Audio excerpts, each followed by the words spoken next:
headline sponsor. 25% for 2 months, 25.5% for 4 months. Valuable FD. Anka ege araksita iti gini petti. Surya gini petti.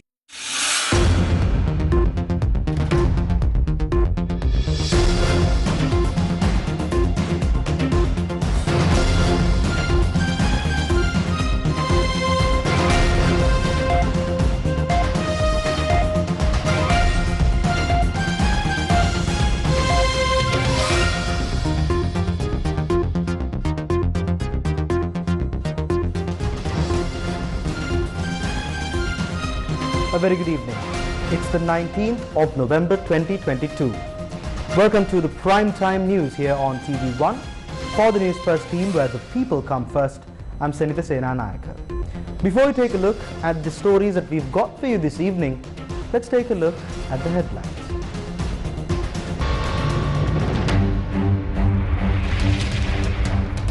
Main suspect behind the human trafficking racket in Oman remanded.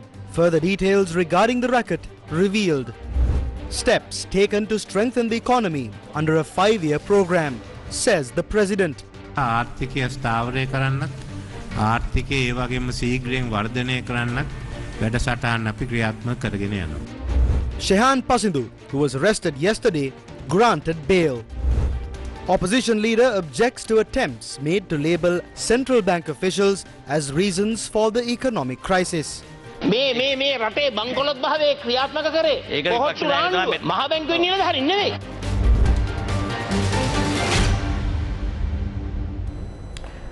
On to your top story this evening. President Ranil Wickremesinghe says that this year's budget took steps to strengthen the economy under a 5-year plan. Attending the District Development Progress Review meeting held at the Vavuniya City Hall, the head of state said the budget has the potential to bring about a transformative change in the economy.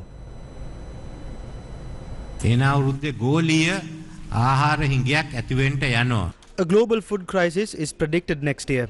We are continuing this food security program until the end of 2023 to avoid such a situation occurring in Sri Lanka. If we get a good harvest during the Maha season, and if we get a good produce of other crops in the first 3 to 4 months of this year, our agricultural production will increase. Accordingly, the economy is also strengthened. When the economy is strong, we will have the opportunity to reduce the current inflation. Also, after we reach an agreement on these loans from the lending countries, foreign exchange will be received and the rupee will strengthen and the value of the rupee will appreciate. There are 2 more concerns. One is to take steps to control malnutrition. The second is to protect the harvest that is produced now. We are now in discussion to stabilize our economy. But stabilizing the economy is not enough. That alone won't be enough. We need to grow the economy in the future. For that, the economy should be transformed and we must become an export-based, strong, competitive economy that earns dollars. The program for that has been mentioned in the budget which I presented on the 14th of November. I hope to start all this with a 5-year plan from 2023 to 2027. Therefore, we are implementing programs to stabilize the economy and grow the economy rapidly. ඒ නිසා ආර්ථිකය ස්ථාවරය කරන්නත් ආර්ථිකය ඒ වගේම ශීඝ්‍රයෙන් වර්ධනය කරන්නත් වැඩසටහන් අපි ක්‍රියාත්මක කරගෙන යනවා. A demonstration was staged opposite the Vavuniya District Secretariat demanding justice for missing relatives.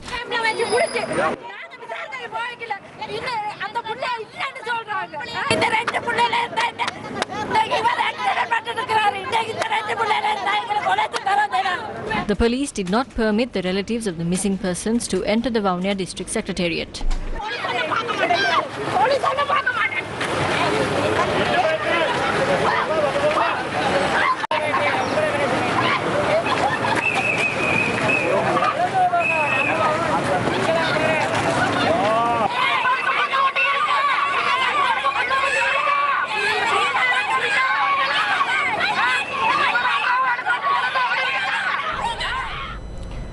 Shehan Pasindu, who was arrested during a protest on the 18th of November demanding the release of student activists, was released on bail on Sunday.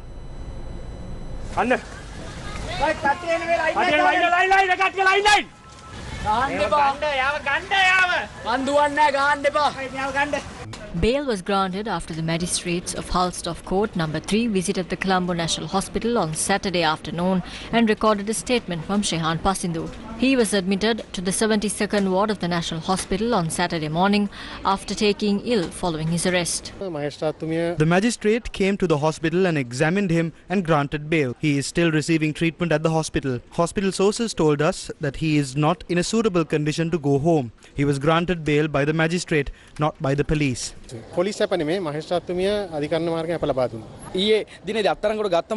was attacked when he was arrested yesterday. He was beaten again while he was being taken to the Kurunduwatta police. Shehan Pasindu was beaten several times inside the Kurunduwatta police station. The Kurunduwatta police treated my brother like a dog and kept him in a cage without taking him to the hospital. Why are they doing that? We have a serious question as to why the law is being enforced against people in this manner. Multiple trade unions led by the Inter-University Students' Federation convened a press conference and expressed their views regarding the current situation. We gave the message that we are ready to play the same game that they are asking us to play. We have no hidden games. Don't take these as jokes anymore. Shehan Pasindu was arrested by the police, and when he was arrested, he was assaulted. After being taken to the Kurunduwatta police, he was assaulted several times by a police officer. What's funny is that the police officer who assaulted Shehan the previous night has now been hospitalized, claiming that Shehan had beaten him up. What is this joke?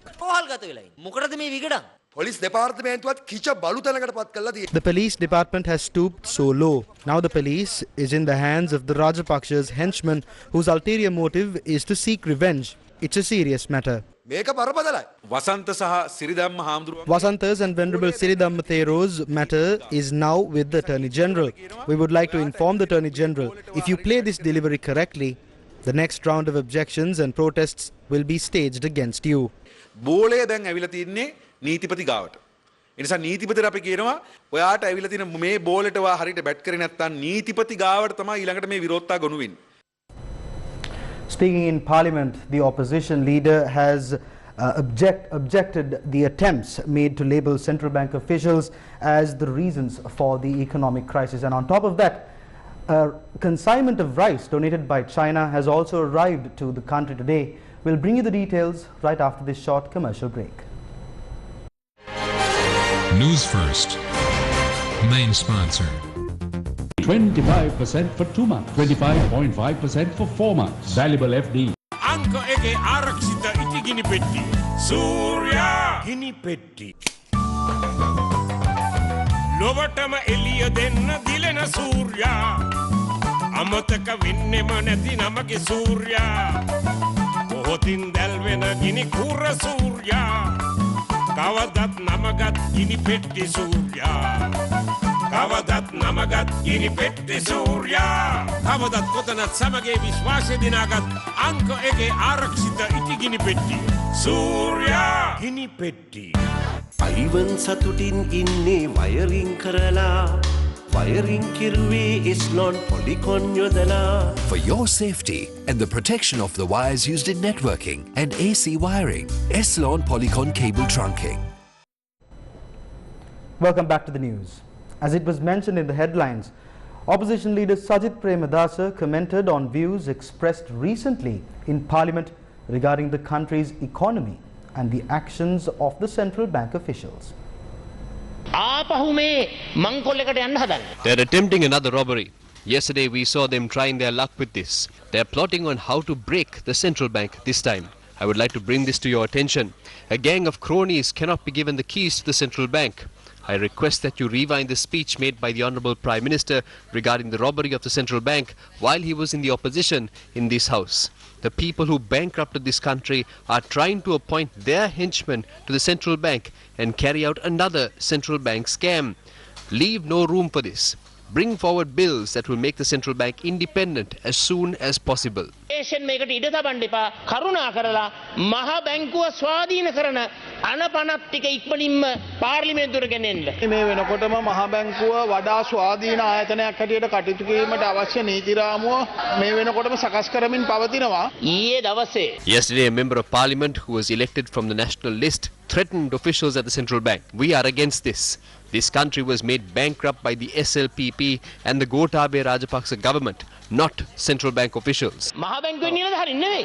එක මහ බැංකුවයි රටක තියෙන්නේ. ඒ ශක්තිමත්ව ආරක්ෂා කොට ඉදිරියට. The country has only one central bank. We hope to bring this bill to the House and pass it as soon as possible to protect the CBSL. The opposition leader subtly attacked me, saying I should replay the speech I made during the time of the bond scam. I've replayed it multiple times. There's nothing wrong with it. Just like replaying my speech, you should replay your speech as well, because you were holding a ministerial portfolio at the time. It was your government at that time, not ours. මාලමේ දා අමාත්‍ය මණ්ඩලේ හිටපු ඔබතුමාලා කරපු කතාවලත් replay කරලා අහගන්නවා නම් වඩා හොඳයි. මොකද ඔබතුමාලාගේ ආණ්ඩුව ඒ කාලේ අපේ ආණ්ඩුවක් නෙමෙයි. ඔව්. Yes, we did replay it, not just once but several times. This is why we formed a party called the Samagi Jana Balavegya. Sri Lanka's children are facing a disastrous situation as many parents cannot afford to buy school books anymore. The result is that many children may even have to drop out of school at an early age. Price of school books have skyrocketed. An 80-page exercise book has gone up from 50 rupees to 120 rupees. A pencil which used to cost 10 rupees is now being sold at 40 rupees. This comes on top of parents being unable to feed their children 3 meals a day, and child malnutrition is increasingly sharply. What has caused school books to increase in price? Is it because of the cess tax, or is it because of the government's inability to control prices? This was a topic of discussion at today's parliamentary sessions. The cess tax on ballpoint pens, shoes, bags and goods that give good competition to imports was changed according to the value of the dollar. Due to this, there is a tendency for the price of imported goods to increase. This will not increase the prices of locally manufactured products. The issue does not involve the regulations. The problem is that there is no price control. That is the problem. You can say the regulations brought forward by you do not lead to a price increase, but the ground level traders are charging the prices they desire. There is no price control in the country. There is no government either. In 2019, 513,000 metric tons were imported. In 2020, 454,000 metric tons were imported, and in 2021, 469,000 metric tons were imported. Therefore, roughly close to 99% of paper have been imported. Honorable State Minister, if the cess tax is imposed right now, the price of school stationery items, which have already increased by 300%, will double. What is the ground situation regarding stationery items? Today, the price of a 200-page CR book is 530 rupees. The price of pens and erasers have increased to 45 rupees and 30 rupees respectively. A pack of A4 papers, which previously cost 650 rupees, is now being sold for 2,500 rupees. The price hike in stationery items poses a serious threat to the education of children.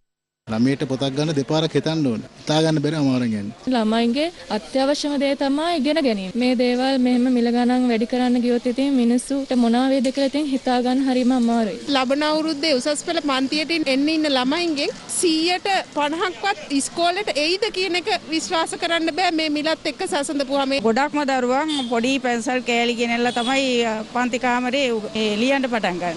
දැන් මේ ජනවාරි මාසේ ළමයි 3 දෙනෙකුට පොත් යනකොට මේ තාත්තලා අම්මලා මොන Prices of school bags and shoes see a similar pattern. The price of a school bag, which used to cost 1,500 rupees, is being sold for 3,500 to 4,000 rupees today. The price of school shoes is close to 4,000 rupees. මේ bag එක විකේ කලින් 1800. අද එන 3700ක් වෙන මේ බෑගේ. දෙමාපිය අපි ළඟට ආවිල්ලා පුළුවන් තරම් පරණ බෑග් තියෙනවා කියලා අහනවා. ස්කෝල් සපෝට් 1300 තිබේක දැන් 3000ක් වගේ වෙනවා. දෙගුණක් වෙලා තියෙන්නේ. These students and parents have one request: provide school items, including stationery, at affordable prices. While some people manage to keep their heads above water despite the economic crisis, others are struggling to make ends meet. Some are helpless, unable to meet even their most basic needs. This is such a family from Ambilipitia. This family of 5, consisting of the father, mother and 3 children, live in the Pallebadda Koswatiya village in Ambilipitiya. They live in this small house with no facilities. Gunasena is the breadwinner of the family. He does hired work and earns a daily wage. He says that even if he earns a living by doing a hired job, work hardly comes by. His wife spoke to us about the situation the family is facing. දරුවන්ට වේල කහ ගන්නත් බැරි තත්ත්වයක් පත් වෙලා තියෙනවා. ඒ වුණත් කොහොම රෝල් ගෙනියනවා. කරන්ට් එකේ ඉන්නේ, ලාම්පු තෙල් ඉන්නේ. අතිම දුෂ්කරතාවයකට පත් වෙලා තියෙනවා. වතුර ටිකක් නැහැ, ළමයින්ට টয়ලට් එකක් නැහැ. උදේට ඉස්කෝලෙන් කෑම දෙනවා. මේ සම කෑම එක නැති දවසට ටීචර් ළමයාලට කෑම අරන් දෙනවා. දරුවෝ දෙන්නම අරය ගොඩක් ඉගෙනීමට ගොඩක්ම දක්ෂයි. ගමේ මිනිස්සු මට පුළුවන් විදිහට උදව් කරනවා. මේ වහල ගහ දුන්නෙත් ගමේ මිනිස්සු එකතු වෙලා මහත්තයටත් ඉතින් කරන්න දෙයක් නැහැ. පුළුවන් තරම් කරනවා. දැන් තියෙන ආර්ථික ප්‍රශ්නත් එක්ක දරුවන්ට කන්න දීලා ඉස්කෝලේ යවා ගන්න එක තමයි අපිට තියෙන අමාරුව. A roof above our head and food in our stomach. These are the basic necessities of life. They don't want to be kings. All they want is to survive.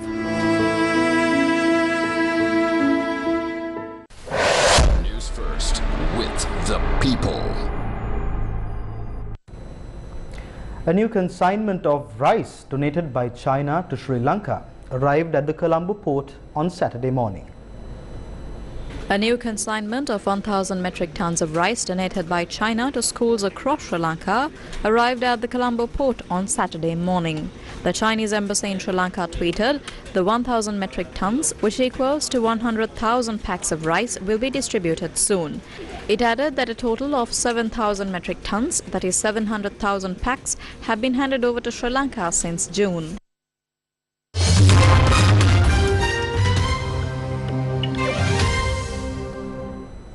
In some news from Iran, protesters in Iran set fire to the ancestral home of the founder of the Islamic Republic, Ayatollah Khomeini.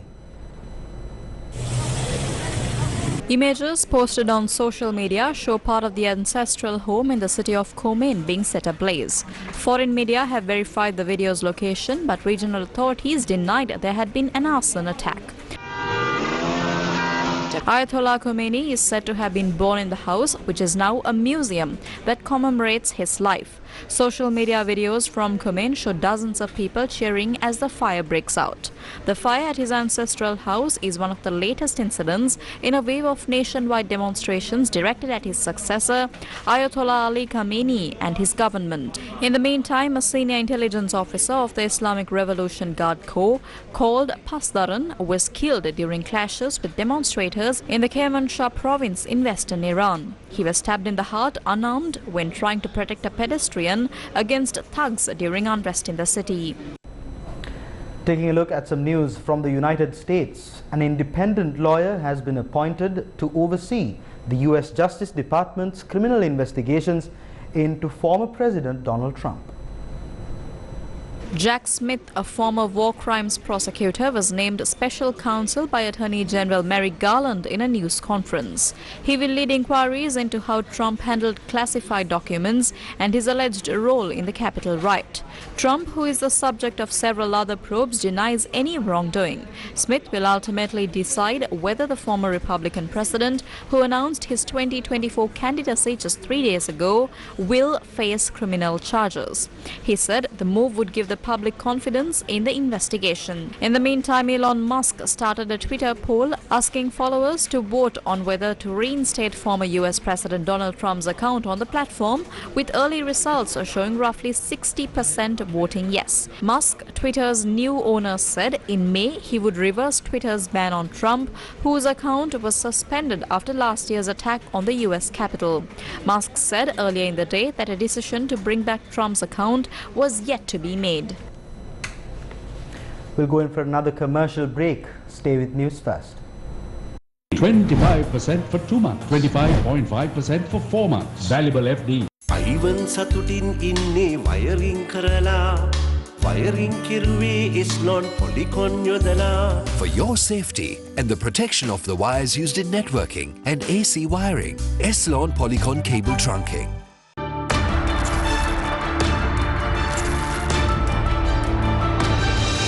Open, honest, hard-hitting. Unearthing the real facts, cutting through the noise. Going the extra mile at whatever cost. Relentless in the pursuit of the truth. Connecting the dots, revealing the bigger picture. What matters to you matters to us. Because this is our nation. It's about our future. Face the nation. Face the Nation, Wednesdays at 9:30 p.m. on TV1. Oh, people weren't happy. People were not happy.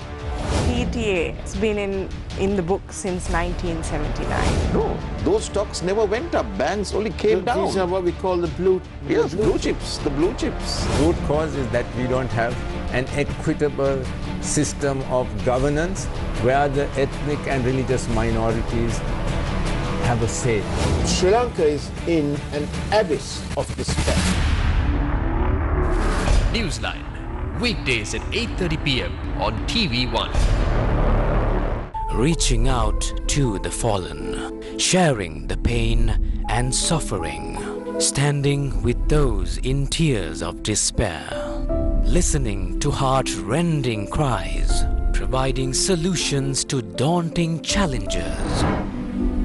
Gametha, for the people, by the people. Welcome back to the news. The renovation work of the abandoned Thambikulama Vavu has reached its final stage. The Thambikulama Vavu was also identified as a vavu that needs to be renovated under the Gametha Gamin Gamata Vavin Vavata initiative that also involved irrigation and hydrology experts from the University of Peradeniya.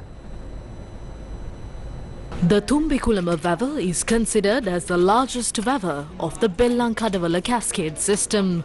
The Tumbikulama Vavu, with a water capacity of 2,000 acre-feet, is located in the Anuradhapura Palugaswava Divisional Secretariat Division, and about 350 farming families have cultivated about 700 acres of land with the water from this vavu. 30 years ago, with the deterioration of the Tumbikulama Vavu, not only the farmers abandoned their cultivations, they also abandoned their ancestral homes. After that, the politicians laid the foundation stones on several occasions, but there was no end result. In 2017, under the Gametha Gamin Gamata Vavin Vavata program, it was identified that restoring the Bellankadavala cascade tank system is paramount to revive the agriculture industry in this area. The importance of it was also shown in the report we prepared with the Faculty of Agriculture of the University of Peradeniya. Renovation work of the Tumbikulama Vavu was launched by the Suwadai Bhumi Darshana project of the Ministry of Environment earlier this year to finally bring life to an agriculture industry that was dying. Anuradhapura Agricultural Services Department is conducting the construction work, which has now reached its final stage. News First with the people. For the first time in 2.5 years, a cruise ship reached Sri Lanka's shores on Friday. The ship entered the Colombo port last afternoon.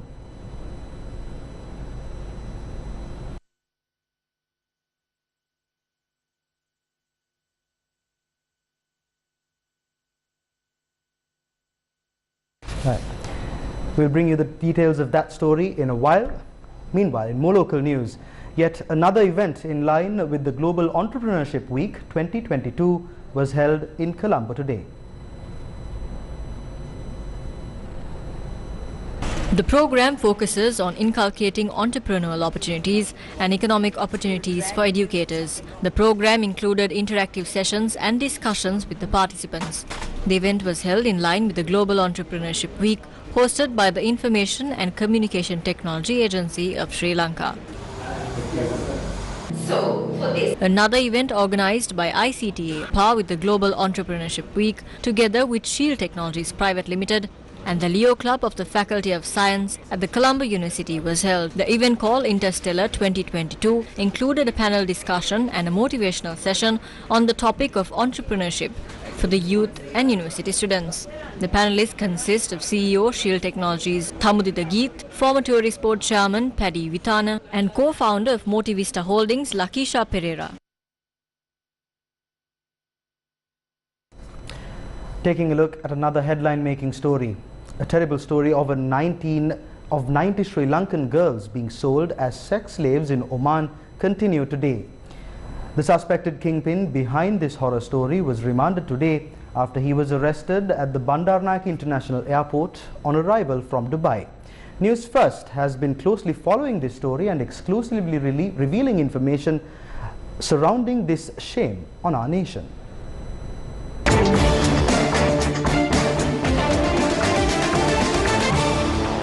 Corruption and fraud can be identified as the primary reason for the present situation in the country. International organizations allege that economic crimes have been committed. The situation has resulted in many people heading overseas in search of employment opportunities, hoping that the green is greener on the other side. One of Sri Lanka's primary sources of revenue is the money sent by expatriates. In recent days, News First exposed the plight of Sri Lankan expat women who are victims of human trafficking. News First brought to you the details of an incident which took place on the 15th of November, where attempts were made to bring groups of Sri Lankan women brought to the UAE promising job opportunities to Oman against their will. Following this revelation, a suspect who arrived from Dubai was arrested on Friday night. The 44-year-old suspect is a resident of Dehiwala. The Sri Lankan Bureau of Foreign Employment said he was charged under suspicion that he was running a human trafficking ring from an office located in Maradana. The suspect was produced to the Negombo Magistrate Court on Saturday afternoon. අයි මෙහෙම මේ කාන්තාවන්ට අයි මේ වැනි දේවල් සිදු කරනවා එක්කන් ඇවිල්ලා තියෙන 20ක් ඒගොල්ලන්ගේම ආගන්ද ඒගොල්ලන් හිට කියනවා ඒගොල්ලන් ඇවිල්ලා ඉන්නවා ඒගොල්ලන් ගල් වලට ගියෙත් නැහැ මාව බේරන්න ඒගොල්ලන් ඇවිල්ලා ඉන්නවා ඒගොල්ලන්ගේම ආගන්ද. However, 19 women who travelled overseas with the suspect under tourist visas recently arrived in Sri Lanka with him on Friday. The group of women had also arrived at the Negombo Magistrate. The suspect, who was produced to the Negombo Magistrate Court on Saturday, was remanded until the 24th of November. Flight टिंग අපි ගෙන්නුවේ sir නිර්දෝෂයි අපි check කරන්න වෛද්‍ය වාර්තා ගන්න sir නිර්දෝෂයි අපිට සර්ව බේරලා ඕනි එච්චරයි අපි කියන්නේ සර්ගේ සල්ලි වලින් තමයි අපිව එළියටත් ගත්තේ 10 වෙනි මාසේ අපි ගියා අපි ඊයේ තමයි ලංකාවට ආවේ ඒ දුක් විඳින කාන්තාවන් නැති ඒ කාන්තාවන් සම්බන්ධයෙන් කිසිදු වගකීමක් නොදරන පුද්ගලයෙක් අතඩංගුවට ගැනීමක් හැටියට මම දකින්නේ මම හිතන්නේ අධිකරණයෙන් මේ සම්බන්ධයෙන් යුක්ති ඉෂ්ට වෙයි. Meanwhile, the officer at the embassy charged with auctioning Sri Lankan women for sex is yet to be arrested. The Sri Lanka Bureau of Foreign Employment said steps have been taken to suspend and bring him back to Sri Lanka. Some of the women taken to Oman on visit visas were auctioned for sex in the Middle East. According to this group, Sri Lankan women who experience abuse in Oman and are brought to safe houses which are under the purview of the embassy experience further abuse and trauma. Women who arrived from Oman provided a statement to the Police Special Investigation Unit in Narayanpeta on Saturday. Singer Dushyant Veeraman and artist Stephanie Sirivardhana were the ones who took steps to bring these women back to Sri Lanka. After I went to the airport, a driver came and put us into his van and collected our passports. Then he took us to a room. There were others from other countries. The room was full. 11 Sri Lankans were inside the room. They asked us why we are there. We got scared, wondering why they are asking us that question.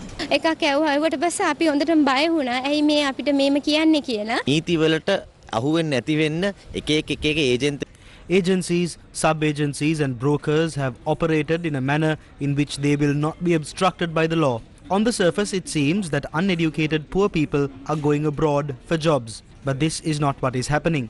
We provided information today. We will see what will happen. The embassy's response is not positive.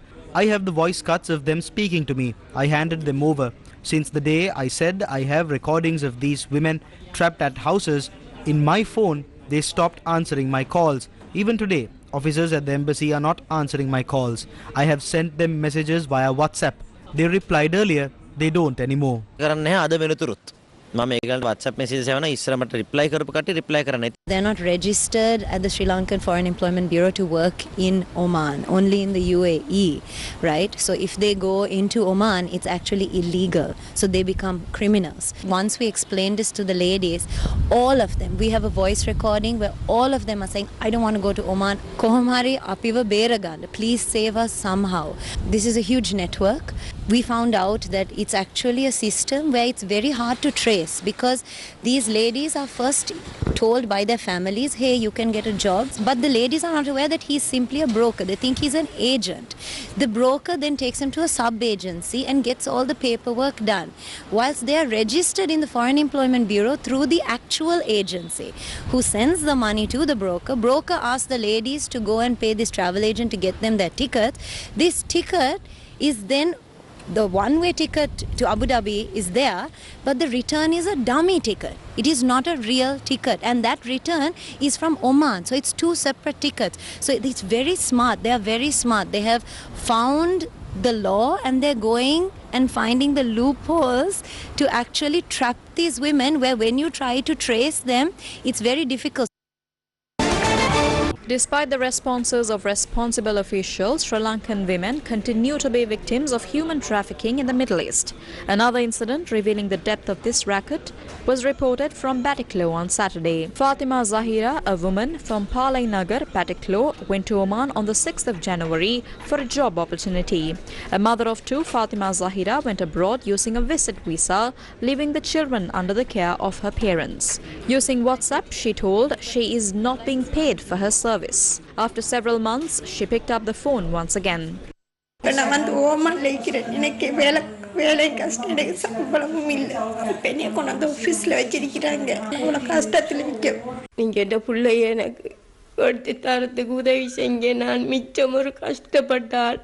At the time our correspondent visited her house, the family was able to contact their daughter through a phone call. She has informed her family that she is currently at a location belonging to a foreign employment agency in Oman with 15 other women. Sri Lankan mothers don't go abroad with the intention of enjoying luxuries. They do it to earn an income and provide for their family. While the country is bankrupt without foreign revenue, the income sent by these women is crucial for Sri Lanka at present. Mothers and sisters of Sri Lanka only provide strength to the economy. This incident was also discussed in Parliament today. Sirasa has revealed over a number of days a report regarding Sri Lankan women being sold in Oman. I urge that a proposal be submitted to the House immediately to take swift action against those responsible. Their actions are similar to murder. Honourable Minister, we will not look at the status of anyone in this regard. We will investigate this and take necessary measures.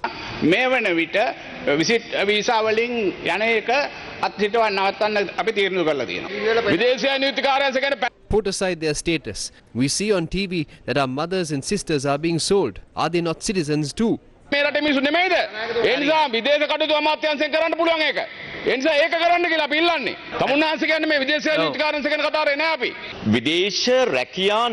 is not about the Foreign Employment Bureau. Those who may have gone on a visit visa are under the care of the embassy, and the charges being made are against the embassy there. Now, Speaker, the question of whether our foreign service is engaged in human trafficking has been raised. We need to find an answer to that question. We have sent a special team to take necessary measures regarding such complaints from Oman and other places with the special attention of the President. This is a national issue. As a result of the steps taken, the relevant groups have been arrested. The government has immediately stepped in and taken action regardless of who they may be. The government will not back down from such legal measures.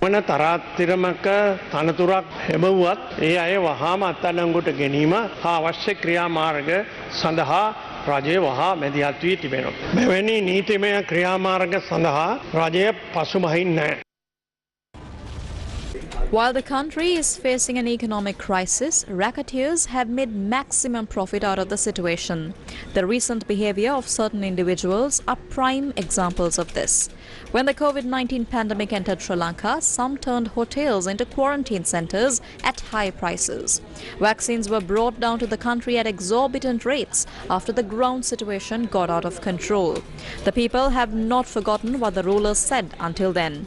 Some generated massive profits through a medical equipment mafia. Critical and MRA data were erased. Today, human trafficking is on the rise. These are just a few among many. Shouldn't the law be enforced against the culprits behind these inhumane acts? News First with the people. As I mentioned earlier, for the first time in 2.5 years, a cruise ship reached Sri Lanka's shores on Friday. The Norwegian ship called Viking Mars arrived in Sri Lanka with 700 tourists and 450 staff members on board on Friday the 18th.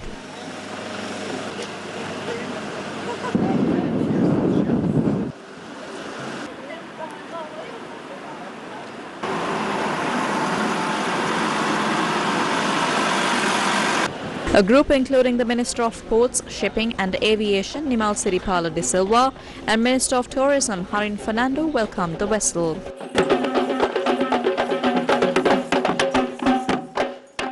The cruise ship, manufactured in 2022, has a depth of 6.7 meters and a length of 229 meters.